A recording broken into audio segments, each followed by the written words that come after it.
Hello, everybody. Hello, Welcome to Current Art Podcast. I'm Yaching.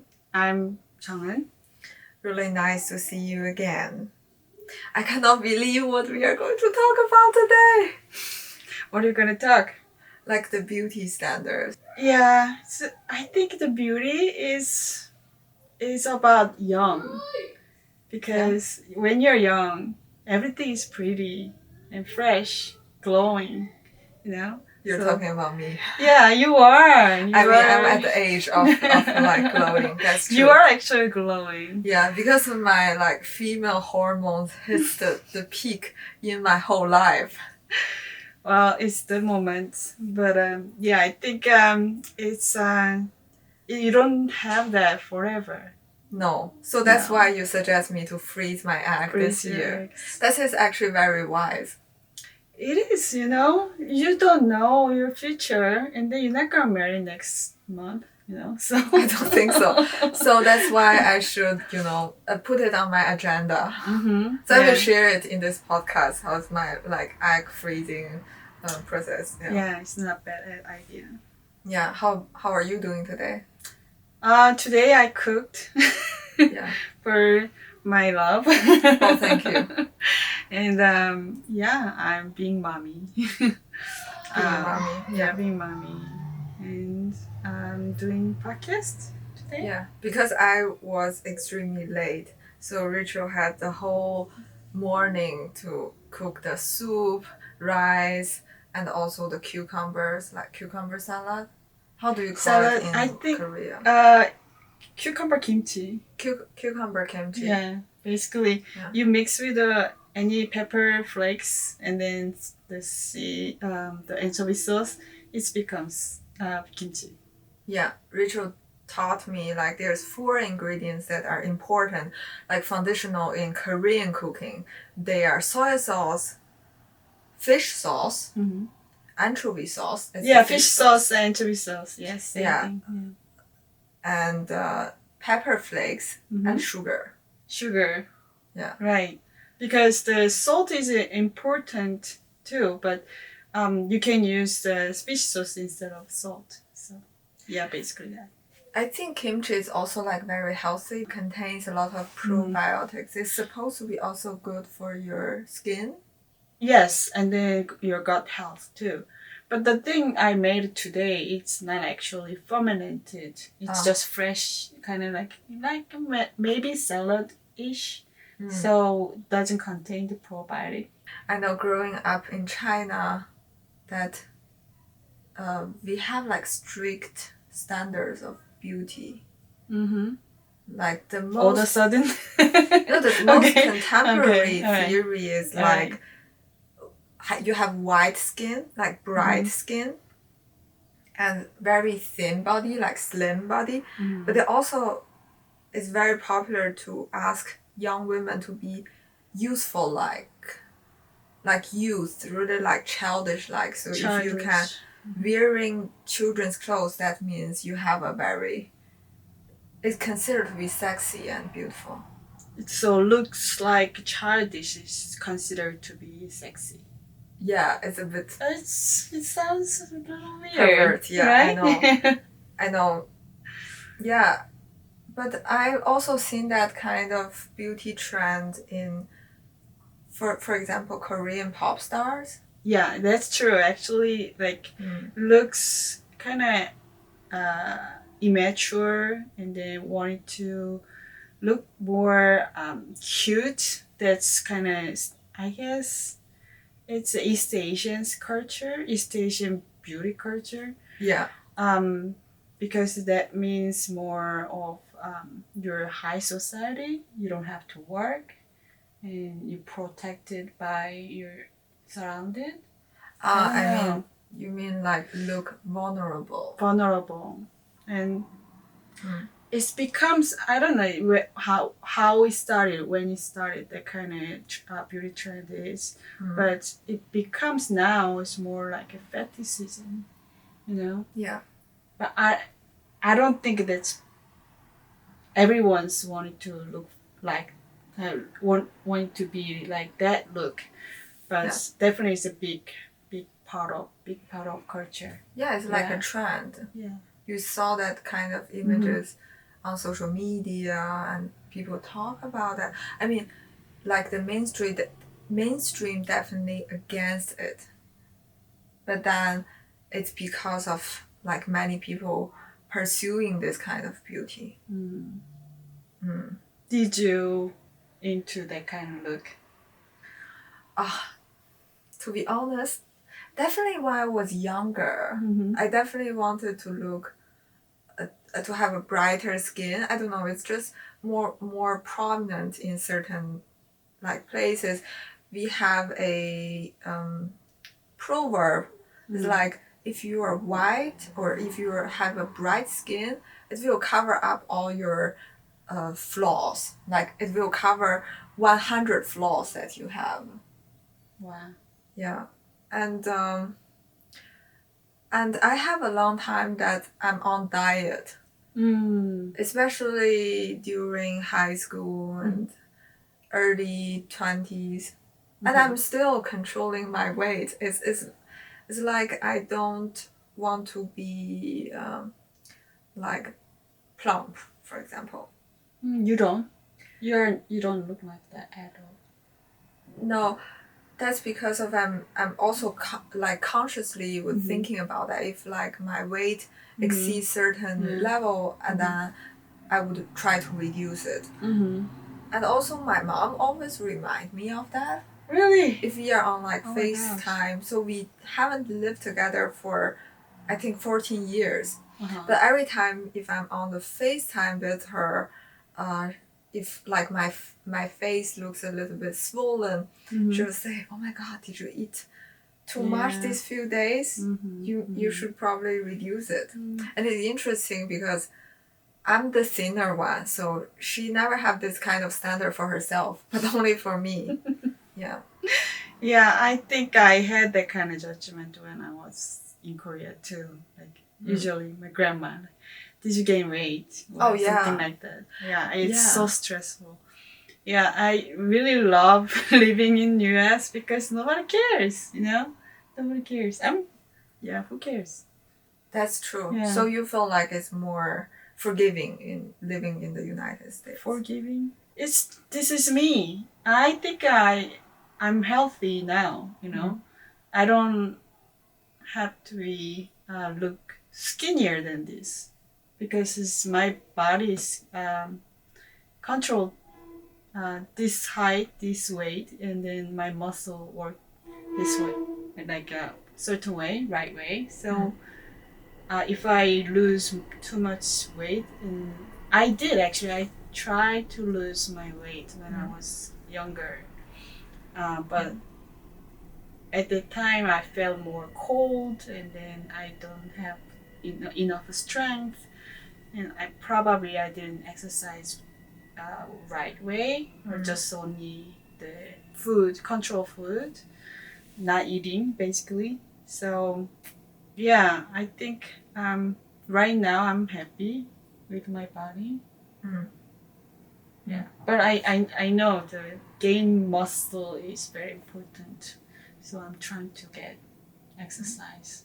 I mean, does having kids change anything about how you perceive yourself?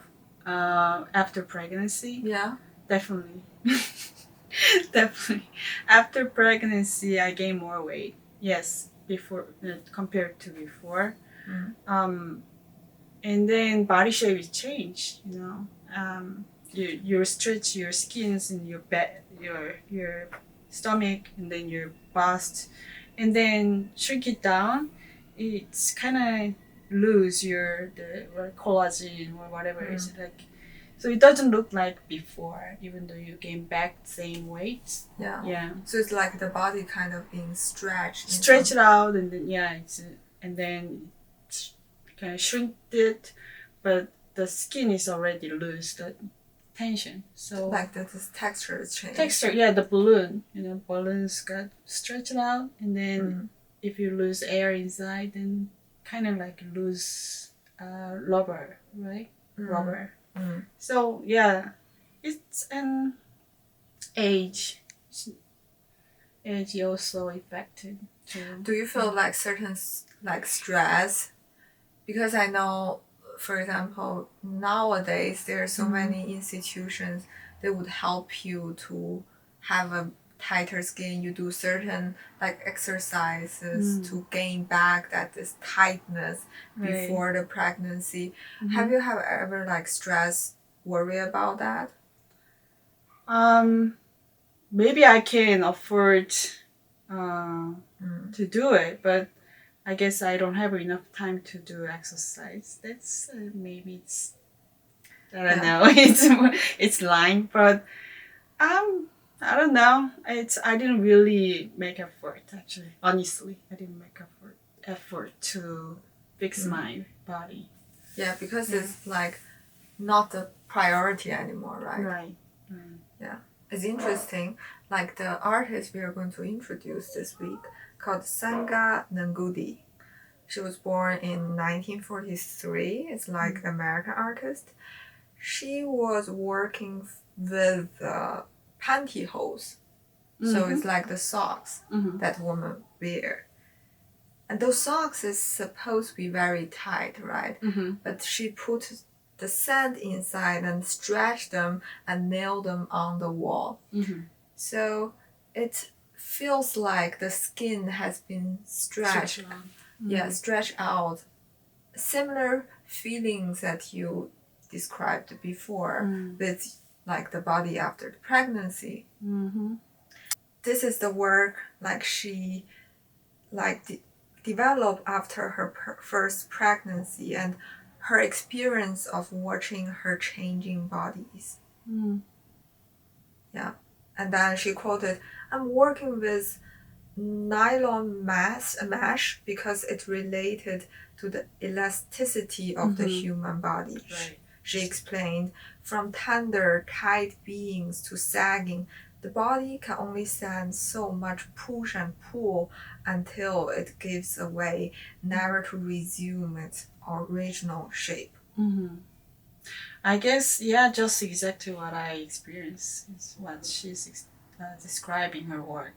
It was actually honestly sad right away after giving birth and looking at my body myself and saggy and wrinkled body. It's sad. It is very sad, but I think I get used to it now because since my last child is 5 years ago, and this is me. I just accept. But it's also, I feel like there's a certain beauty inside because you saw the experience, you saw what does this woman had been through. Yes, that's more. Yeah, it's not showing. You can really realize, but you can. I can compare what I have experienced through having child, and then just my body is transformed. Uh, it's I definitely give more value to raising child. The experience is really beautiful. Yeah. Like beauty, they fade away with the time. It cannot stay there forever. No. Yeah, things change. Things change, and then when I was looking back to the history of like beauty standards in Chinese history, it was very interesting. Tell me about it. Yeah, for example, it was traced back all the way to spring and autumn period and the warring states period. So it's around 770 BC. And they consider this soft and submissive and delicacy as like the standard of beauty. And it feels like the facial attractiveness was more important. Because in ancient China, like it's very restrained time, like women's social status was not high, so you can only do that much of the things. So gestures, facial attractiveness are more important than words. Like those superficial qualities are more important. Yeah. But I find it almost crazy because that is also what we are looking for in modern time. Right, yeah. Like the faces are pale and lips are painted red, and then the features of the face are delicately outlined. Mm-hmm. And they say, like they described the beauty standards in ancient time, like the skin like condensed fat, so it's very smooth and white, pale, and the cherry-like mouth. I think it's some certain way, like all human observe the beauty as like a similar way, like a lighter skin, red lips, and then kind of like a more kind of fresh and pure look, that kind of thing. So that's present young, The old person doesn't have a plummy and juicy and red lips anymore. Yeah, but that doesn't apply to all the, how to say, skin colors. So it's very restricted in East Asian or in Western societies, in certain countries actually. Right. Yeah. Like mostly East Asians considered to white light skin. Yeah. And then, Yeah. Also, while I was growing up, I experienced like this surge of plastic surgeries in our time. Like many people in my age, around when they were around early 20s, they had the access to those micro surgeries like Botox and then eye surgeries to enlarge eyes. And I remember when I was in high school, one of my friend, she cut off the soft bone of from the ear, like the ear, and then to put it on the nose bridge, so the nose would look like higher. Well, she didn't do herself, right? Oh no! She went to a hospital for that. Okay. Yeah. So I think I have the eye surgery too. It's like coming out to everywhere. I'm not hiding. If somebody asks, yeah, definitely I did when I was 20. Like eyelid. Eyelid, double but that's eyelid. Really a micro one. Like many people are doing that. But like, what was your experience? Do you feel like in your 20s, like many people were doing that? So many, like maybe like 70%, maybe above 60%, kind of the population in Korea. I mean, like not everyone had like the monolid. So somebody has the naturally double eyelid like you, but like among the monolid population, maybe more than half they do the surgery, I guess. But there was one of them was me. It's okay. Yeah, it was kind of really popular and then common surgery. Yeah, and people do the nose and jars and yeah, that's kind of high core kind of thing. But I was thinking why Korean people or it's so into the young Korean people into the surgery. Yeah. It's not just now. It's boom. It's been always. What do you think is the reason? Because actually, it's the society looks ugly person not as you. So they don't think the people who has traditional standards are human beings. So they only have like one standard for all people. This is supposed to be beautiful, and then you all get this look. Right. How to say? Okay, so in Korea has kind of criticism and the judgmental mentality. Yeah. So I don't. Yeah, there was wrong saying not looking at as human. That's not what I mean. It's like there is discrimination between the beautiful person and then not beautiful. Not beautiful. I don't want to say ugly, but it's not beautiful. It's like the person who doesn't match the traditional standards, like the conventional standard. Is that what you mean by non-beautiful, right? Traditional, like, yeah, it's like monolith, like a kind of flat face, small nose, and the bigger face. That's considered like more not beautiful. Yeah, in Korea. So maybe it's like, yeah, I think we can say more westernized face is beautiful because the Korean people think. Yeah, I agree with that. I think in China, that's definitely is also the trend. Yeah. I had experience when I had an eyelid surgery. I noticed people act different to me. It's so weird, right? Really? Yes. Are you sure this is not your projection or something? Maybe I overthinking, but definitely I felt different. Yeah, by my boyfriend, ex-boyfriend. But and then actually, I mean, I wasn't bad looking, but you after beautiful. thank you, but after may have a like a more kind of like a entertained looking, right? Yeah, I actually look quite entertained. Then I got hired very quickly. Oh, really? Yes. Crazy. Yes. People do surgery for getting a job. Wait a second. Yes. This is so interesting. So you are talking about you're much better at, getting a presentable. job. Presentable. Yeah. Yes. When you get a job or getting love as same. Well, I had a boyfriend at the time, so but my boyfriend acts more kind.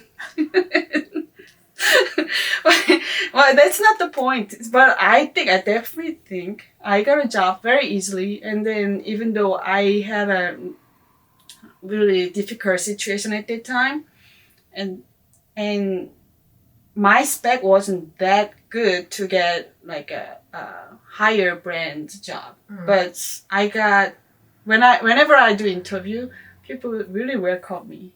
So I got a job so easily. So that's really helped me to build my career. That's so funny. I really believe that. You almost saying that if you get a double eyelids, you got a job easily, right? The point is, I think the Western people are probably don't understand why you're looking good with a double eyelid. So talk about more weird stuff, right? Weird stuff. Long nails. I never got to do any nails because I'm always doing some sort of labors, Yeah, me too. Yeah, I always like to keep my nails short. But in Chinese history, there's a long history of having very long, beautiful nails. They even wear protections over those nails so that they don't get destroyed. It's regarded as some beauty standards. Wow. And it's funny enough, in Tang Dynasty, a poet that she wrote a poem called "The Song of the Midnight," describes a lonely woman leaning against an open window, gazing outside with longing for her lover, whom she hasn't seen for years. And when contemplating how best to express her feelings to her beloved, this narrator doesn't resort to love letters or jewelries, but instead, she sent her lover the nails, her nails, with a silk punch. So this is considered to be disgusting in nowadays, right? It's not hygiene. Right, it's not. But I think it's kind of like sending my part of body part, right? Oh, truly. So it's not like hair or something. But I don't know, maybe whatever, they consider the hair and nail is kind of similar quality, like a value. So, I don't know. Maybe that also means something like more sexual, intimate, I feel gross though. I don't feel any sexy. Me neither. But I mean, the point was if you have long nails, you cannot work all the time. No, right? Not at all. I can't not. Yeah. That's going back to a topic which we talked before. Like having long nails kind of make you more vulnerable, right? Right. So there is some kind of similarity, vulnerable. Yeah. It's keep coming out, that word. So that consider beauty in East Asia. Oh, I'm so weak. I cannot lift this iPad. Something like that.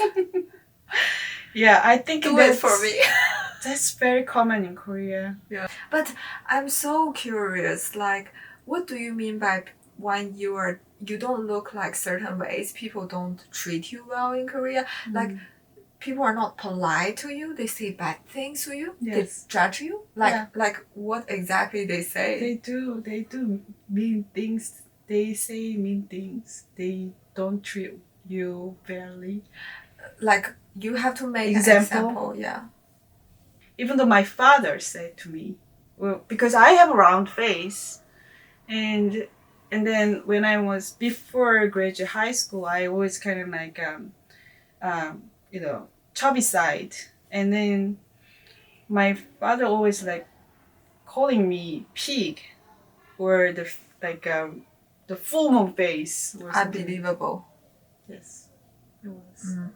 And growing up, hearing that, I hate myself, actually. That brings me to, I think I wanted to look prettier, But if I see myself in a high school picture, I wasn't look really bad. It's unbelievable. Your father would say something like to you out of blue, like nothing happened. He just said it in what tone? Like it's just as a joke? As a joke or mean or something. Like, I didn't have good parents. But you carry on his genes, right? Yes. Right. Anything, exactly. Like, how you look like is you got it from your parents. Exactly. Yeah. So I don't understand either. To go back to these vulnerabilities in Song Dynasty, so around 10th century, there's this tradition of foot binding.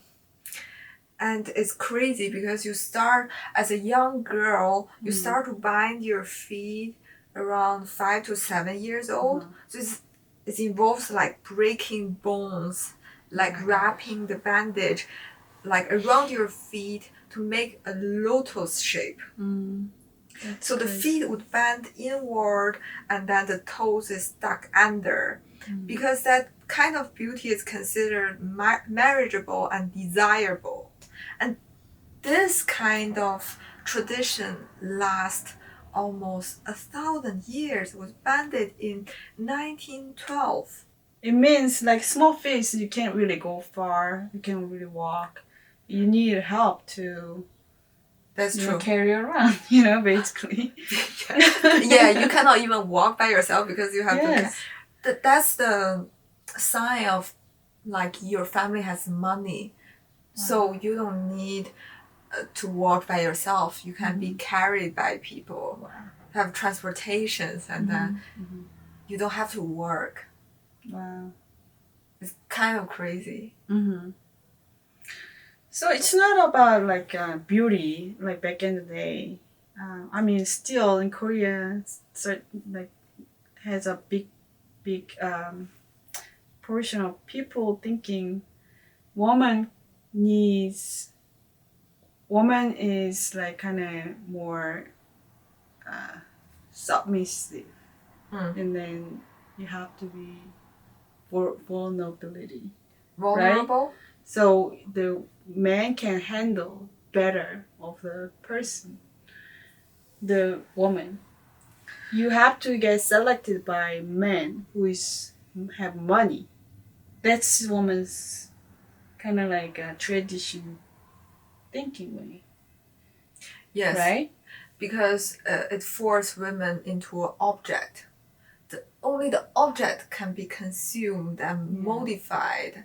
Yes, because we are not only talking about beauty standard, we are actually talking about like power dynamic. So how you look like is decide by like what you said, a higher position, like higher position in the hierarchy system. Right. What do you think? How should we like actually fight against this kind of sickness? This is a really important thing that we trust experience of living in this human body. I think it's extremely difficult to not consider what other people think about me. But you know what? You just live this once, and decades of years are just so damn short. And then this body can experience so many things. And it can experience like different temperature of the environment, and can feel like the breathing of the wind. And then whatever monolid or like double lid, you can see such a beautiful view of the landscape. You can go so many places with your healthy feet. Right. I did something like crazy too, because I don't have a like large boobs. So when I was younger, like I don't know, 15 or something, my mom bought me this boob creams to massage around my breast and to make it bigger. And then you wear this very like thick, heavy like bras, which I don't wear anymore, because why I need to do certain things, pleasing what? Pleasing to who? what? Yes, exactly. Like you don't need that. Like I don't know, like imaginary power, right? Imaginary person who holds the power, who can control you. Why I need to prove to this person that I'm desirable? Right, exactly. Yeah, you want to prove to what? Yeah. The only person that you have to prove to and be responsible for is only yourself. You have to prove to yourself this life is meaningful and worth it to live. That's good. And nobody else has to experience what you experience, right? Exactly. Yes. I know everybody faces shame. I face it all the time. But you know what? Feel it, internalize it. And to spit it out, I feel much out. better, talking about my pain and past, and that's actually helpful. And to realize myself, talking about your vulnerability. Yeah, talk about your vulnerability, because that is what connects with other people. We all have that, and then, at some way, like the society actually has to push down those. You have to always look presentable. You have to always like be perfect. What the hell? Prove to whom? I live such a stressful life for what? For nothing. Yeah. Right. It was good talk. Yeah, that's true. We have to close it. Yes. But we will see you every Sunday at 10 a.m. We are available on YouTube video, YouTube Music, Spotify, Apple Podcasts, Pocket Podcasts. And follow us on Instagram. Our Instagram account is Current.art podcast. Thank you so much. Thank you. I will see you next time. See you. Bye. Bye. It's funny. It was good talk. Yeah, I feel like